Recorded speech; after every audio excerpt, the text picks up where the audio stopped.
Dan trik-trik ini tidak pernah menggagalkannya selama 30 tahun. Hey guys, it's Nessie and how are you guys? Gimana kabarnya? Semoga masih semangat dalam menjalani minggu ini. Nah, berapa kali nih di channel ini kita udah pernah ngomongin tentang penjahat-penjahat yang paling-paling ya kan? Ada aksi-aksi penjahat yang fail, yang tertangkap CCTV. Kalau kalian belum nonton itu lucu banget.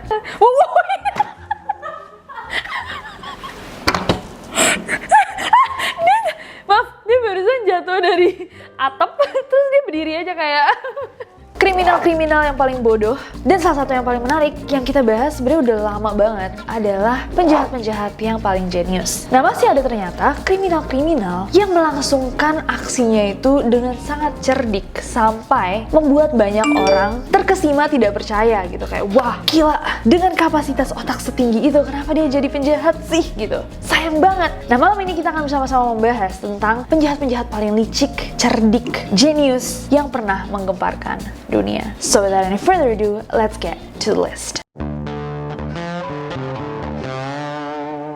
Yang pertama kita akan mulai dengan Carl Gugasian. Carl Gugasian ini dikenal juga dengan nama The Friday Night Bank Robber. Dia adalah perampok bank berantai paling produktif sepanjang sejarah Amerika Serikat. Selama 30 tahun, dia tuh sampai ngerampok lebih dari 50 bank di Pennsylvania sama negara-negara bagian di sekitarnya. Dan total pencuriannya itu mencapai 2 juta US dollars atau sekitar 29 miliar rupiah pada zaman itu. Bayangin sebanyak apa. Nah, Carl Gugasian ini sebenarnya emang orang yang sangat pintar. Dia tuh sekolah sampai S3. Tapi sayangnya dia berpikiran, aduh, walaupun saya pintar banget, gak akan ada nih yang mau hire saya, gak akan ada yang mau memperkerjakan saya karena saya tuh punya criminal records, jejak kriminal. Karena dia adalah mantan narapidana. Nah, Carl ini gak tahu kalau misalkan kalian itu menjadi dewasa, jejak kriminal kalian semasa remaja itu akan dihapuskan. Jadi dia selalu berpikiran kayak, oh, saya tuh udah mantan narapidana, nggak akan ada yang mau mempekerjakan saya. Walaupun sebenarnya rekam jejak kriminal dia tuh udah dihapus karena dia lakukannya semasa dia remaja. Tapi karena kepercayaan sesat itu, dia jadi nggak mencari pekerjaan, dia malah memutuskan untuk menjadi master perampok bank. Lalu dia memikirkan nih secara detail gimana caranya dia bisa merampok sejumlah bank di negara bagian Pennsylvania, dan dia mendesain plan-plannya tuh dengan sangat baik. Dia tuh selalu mendatangi kayak perpustakaan lokal, dia pelajari peta jalan-jalan menuju bank-bank itu, serta topografi dari area sekitarnya. Gak cuma itu, dia tuh bahkan membuat satu list prioritas keamanan. Jadi dia membuat kriteria spesifik akan bank mana yang akan dia prioritaskan untuk dirampok gitu. Jadi kriterianya itu banknya harus berada di daerah pedesaan dan dekat dengan jalan utama, dan setiap bank itu harus dekat dengan hutan, dan hutan tersebut harus dekat dengan jalan tol. Suatu saat Carl menemukan nih bank yang tepat sama kriterianya dia, dan dia membuat tempat penyimpanan di hutan yang akan dia gunakan untuk menyembunyikan segala barang bukti kayak alat-alatnya dia merampok, uang hasil curiannya. Pokoknya tempat itu akan dijadikan tempat penutupan barang bukti lah. Dia tinggal tuh semua barang buktinya, dan ketika berita tentang perampokan bank ini mulai mereda, baru dia kembali ke tempat itu untuk ngambil hasil curiannya. Nah, biasanya berita mereda itu hanya beberapa hari setelah perampokannya, tapi ada beberapa kasus di mana dia bahkan meninggalkan barang-barang bukti dan hasil curiannya itu sampai sebulan. Dia juga punya plan spesifik nih ketika dia merampok. Dia itu melakukannya 2 menit sebelum jam tutup bank di hari Jumat. Carl akan memasuki bank-bank itu memakai topeng yang terlihat seperti Freddy Krueger. Dia akan memastikan semua kulitnya tertutup, dan dia memakai pakaian longgar biar nggak ada nih yang bisa mengidentifikasi dia siapa. Jadi nggak kelihatan kulitnya warna apa, rasnya apa. Biasanya Carl juga datang membawa pistol, dan dia lambai-lambaikan tuh pistolnya di atas biar semua orang takut di dalam bank. Kemudian dia memanfaatkan itu untuk mengambil uang dari laci dan lemari penyimpanan dan memasukkannya ke tasnya. Terus dia dengan secepat kilat akan menghilang nih setelah perampokan. Dia memiliki aturan khusus bahwa aksi perampokannya itu tidak boleh lebih dari 3 menit. Jadi setelah ngerampok, dia masuk ke hutan ke tempat penyimpanannya. Terus dia berjalan sekitar 1,6 km untuk naik motor yang dia udah siapkan sebelumnya, melaju ke sebuah van yang dia parkirkan di sebuah desa yang mengarah ke jalan tol. Terus dia akan masuk ke vannya, dia nyetir tanpa orang-orang tahu apa yang dia lakukan sebelumnya, dan trik-trik ini tidak pernah menggagalkannya selama 30 tahun. Tapi,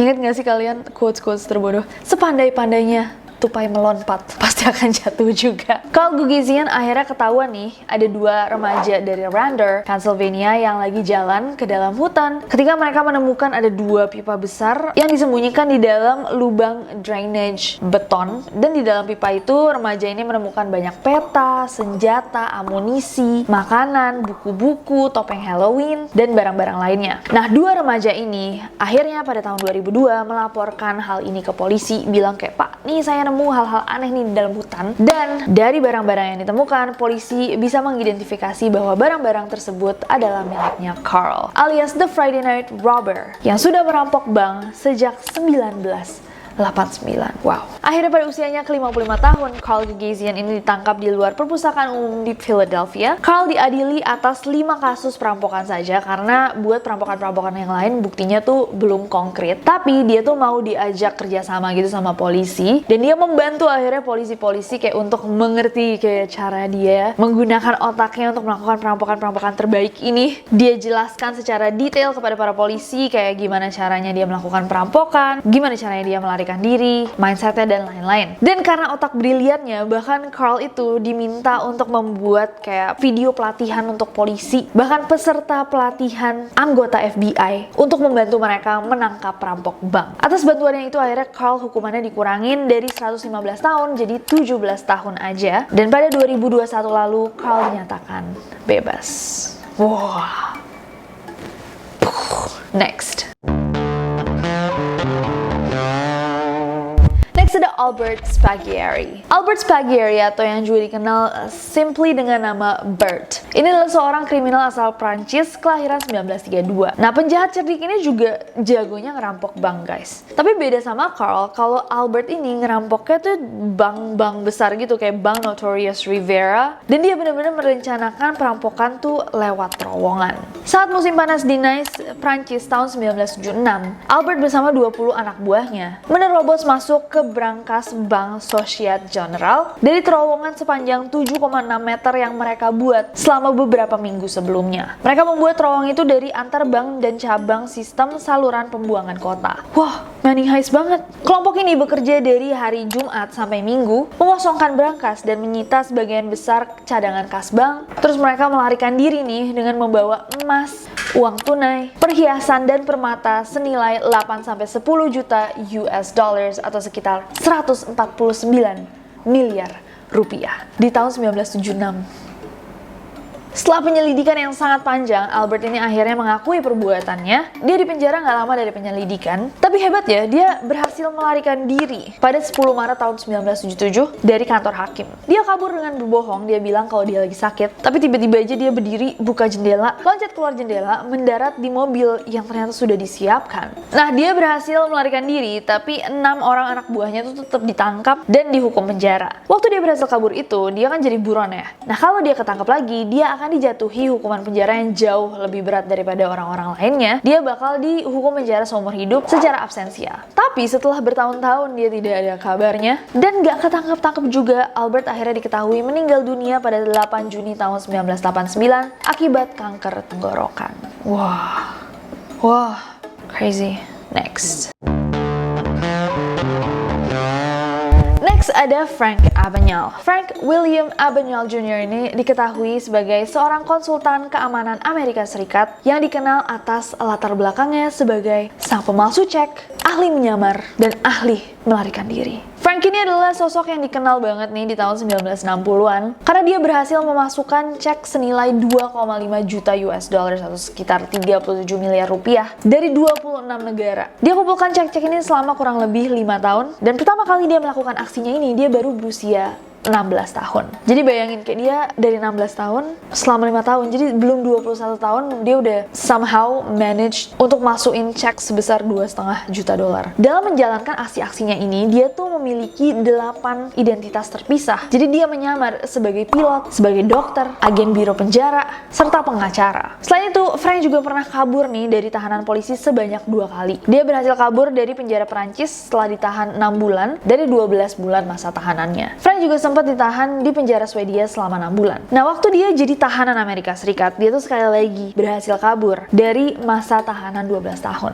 Nah, ternyata kenapa dia bisa jadi kriminal gitu? Orang tuanya tuh berpisah, dan ternyata perpisahan orang tuanya tuh bener-bener bikin dia kayak kacau lah. Dia jadi mencuri, stalking, melakukan kekerasan, dan lain-lain. Dan semakin beranjak dewasa, dia tuh kayak, aduh, pingin kejahatan yang lebih canggih lagi. Pertama kali yang dia lakukan adalah dia memasukkan bukti pembayaran dengan kartu kredit bapaknya buat bayar bensin. Jadi dia bilang ke bapaknya, nih saya isi bensinnya, padahal enggak gitu ya. Uangnya diambil. Terus dia dapat untung dong, dan untungnya ini kayak, oh bisa nih buat bawa cewek-cewek ngedate. Setelah dia berhasil nih sama penipuan pertamanya, dia mulai bermain-main dengan kayak cek bank gitu loh. Dia rubah-rubah defisit pakai namanya. Tapi sempat ketahuan sama bank, akhirnya dia tuh malah buka akun lainnya dengan identitas baru. Nah, sejak itulah dia bikin banyak nih akun-akun bank yang beda-beda. Dia minta uang tunai dari bank, terus nggak dibayar, bla bla bla. Pokoknya banyak banget penipuannya. Nah, selain penipuan finansial, Frank ini juga dikenal sebagai penyamar yang super hebat, guys. Penyamaran pertamanya sebagai pilot Pan American World Airways itu waktu dia baru berusia 16 tahun sampai dengan kayak 18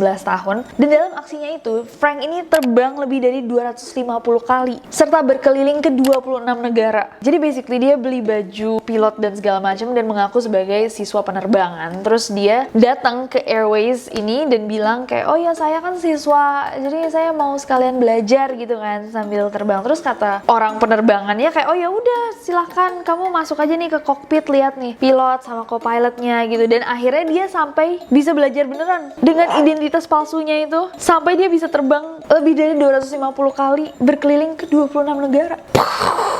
Frank juga pernah menyamar menjadi asisten dosen sosiologi selama 1 semester di Brigham Young University dengan identitas Frank Adams setelah dia menunjukkan ijazah dari Columbia University. Masih berlanjut, dia juga menyamar menjadi seorang dokter pengawas di sebuah rumah sakit di Georgia, dan saat penyamaran itu dia menggunakan identitas Frank Connor. Nah, sebenarnya penyamaran yang kali ini tuh dia lakukan karena dia dalam masa pelarian dari kepolisian New Orleans setelah dia menyamar jadi pilot dan mendaratkan pesawat di sana. Setelah beberapa waktu menjadi dokter, Frank menjadi pilot lagi karena pihak rumah sakit menemukan dokter pengawas baru. Di usianya yang ke-16, itu Frank juga berhasil mengantongi sertifikat Harvard University dengan nama Robert Black. Dan penyamarannya sebagai pengacara ini akhirnya terhenti karena ada seorang lulusan Harvard yang menanyakan izin magangnya di sana. Untuk menghindari kecurigaan, akhirnya Frank pindah. Bertahun-tahun nih setelah Frank ini menjadi penjahat cerdik, Frank sadar bahwa susah banget ternyata ya cari kerja. Nah, terus dia berpikiran, gimana kalau saya datengin aja bank, terus saya jelaskan nih segimana gampangnya untuk memalsukan cek mereka. Dan pintarnya lagi, dia malah bikin perjanjian sama pihak bank. Dia bilang, kalau informasi yang saya berikan itu nggak berguna, saya akan pergi. Tapi kalau misalkan informasi yang saya berikan itu berguna, kalian harus bayar saya $500 dan memperkerjakan saya sebagai konsultan keamanan keuangan. Dan ternyata informasi dari dia sangat berguna, dan dia akhirnya bekerja sebagai konsultan keamanan keuangan. Kemudian Frank Abagnale ini membangun Abagnale and Associates dan mengajarkan FBI dalam bidang yang sama. Hebatnya lagi, sebanyak lebih dari 14.000 institusi mengadopsi program pencegahan pemalsuan cek yang dirancang oleh Frank Abagnale. Saat ini Frank tinggal di Charlestown, South Carolina dengan istrinya yang bernama Kelly. Mereka menikah 1 tahun setelah Frank ditetapkan sebagai penduduk resmi Amerika. Mereka dikaruniai 3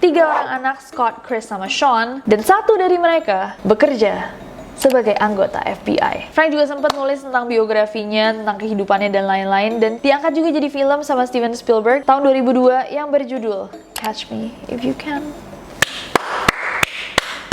Dan itulah guys beberapa kriminal-kriminal paling jenius dunia. Mana yang menurut kalian paling mind blowing? Coba komen di bawah. Sebenarnya masih ada beberapa lainnya yang mungkin kalau misalnya kalian tertarik kayak this is so fascinating, kita bisa bikin part 3-nya. Komen aja di bawah. Dan komen di bawah as always ide-ide buat video-video selanjutnya. Aku mau tanya sebentar, kalau kalian adalah seorang kriminal, kayak ide gila apa yang mungkin kalian implementasikan? Lumayan kita bisa nangkepin ide-ide mengerikan. Siapa tahu berguna untuk Pak Polisi. Ceritain kalau misalnya kalian tahu juga kriminal-kriminal lainnya yang gak kalah mind blowing, atau series-series di Netflix yang menurut kalian seru. Kayak aku suka banget Lupin. Kalau misalkan kalian belum nonton, please do watch Lupin sama Money Heist. Money Heist juga baru baru keluar yang Money Heist Korea kan, itu aku belum nonton, but I'm super excited to watch that too.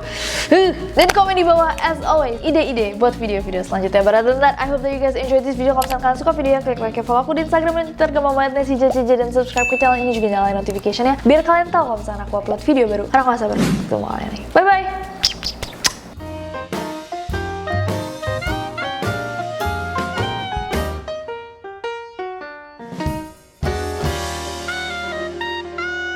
Chops pakai motor, chops pakai motor. Dan trik-trik ini tidak pernah menggagakan. Ini bang aku tuh di Prancis, Societe Generale. Yumna, kamu punya ini nggak? Campur ya. Iya. Nah. Lihat nih, what happen kalau misalkan kena metal.